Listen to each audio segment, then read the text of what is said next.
Hello বন্ধুরা, আশা করি সকলেই ভালো আছেন। Welcome to my channel. আজকে আপনাদের মাঝে আবার হাজির হলাম একটি গুরুত্বপূর্ণ বিষয়ে আলোচনা করার জন্য। আজকে আমরা আলোচনা করব শিশু বাচ্চাদের প্রস্রাবের সমস্যা এই বিষয়ে। শিশু বাচ্চাদের প্রস্রাবের সমস্যা হলে কিছু লক্ষণ প্রকাশ পায়, যেমন ঘন ঘন জ্বর হয়।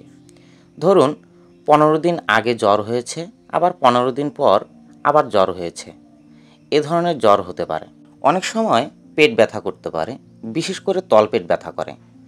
ঘন ঘন পেট ব্যথা হলে আমরা অনেক সময় টাইমোনিয়াম মিথাইল সালফেটযুক্ত ঔষধ দিয়ে থাকি, কিন্তু পেট ব্যথা ভালো হয় না।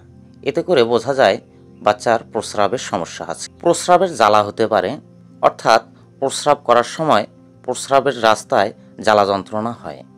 আবার অনেক সময় প্রস্রাবের রাস্তায় ব্যথা হতে পারে।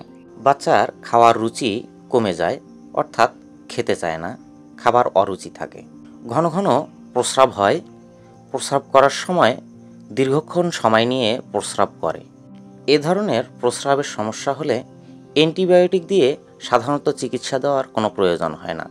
এ ধরনের ক্ষেত্রে শুধুমাত্র অ্যামিট্রিপটাইলিন যুক্ত ঔষধ দিয়ে চিকিৎসা দেওয়া যেতে পারে এবং খুবই ভালো ফল পাওয়া যায়। বাচ্চার শরীরে যদি তাপমাত্রা বেড়ে যায়, অর্থাৎ জ্বর হয়, তাহলে প্যারাসিটামল যুক্ত ঔষধ দিতে পারেন। যদি প্রস্রাবের জ্বালা যন্ত্রণা হয়, অর্থাৎ প্রস্রাব করার সময় অতিরিক্ত জ্বালা যন্ত্রণা করে, তবেই মাত্র অ্যান্টিবায়োটিক দেওয়া যেতে পারে। অ্যান্টিবায়োটিকের মধ্যে যেমন সেফিক্সিম দিতে পারেন, অথবা সেফুরোক্সিম যুক্ত ঔষধ দিতে পারেন, অথবা সিপ্রোফ্লক্সাসিন যুক্ত ঔষধ দিতে পারেন। তবে অ্যান্টিবায়োটিক বেশি দিন চালাবেন না, এতে করে বাচ্চার শারীরিক দুর্বলতা আসতে পারে। চিকিৎসার পাশাপাশি বাচ্চাকে ওরাল স্যালাইন অথবা শরবত খাওয়ানো খুবই উপকারী। এতে করে প্রস্রাবের জ্বালা যন্ত্রণা খুবই দ্রুত কমে যায়। বন্ধুরা, ভিডিওটি যদি ভালো লেগে থাকে তাহলে বন্ধু মনে করে পাশে থাকবেন, চ্যানেলটি সাবস্ক্রাইব করে দেবেন। দেখা হবে নেক্সট ভিডিওতে। ততক্ষণ পর্যন্ত সুখে থাকবেন, ভালো থাকবেন, সুস্থ থাকবেন। বাই বন্ধুরা।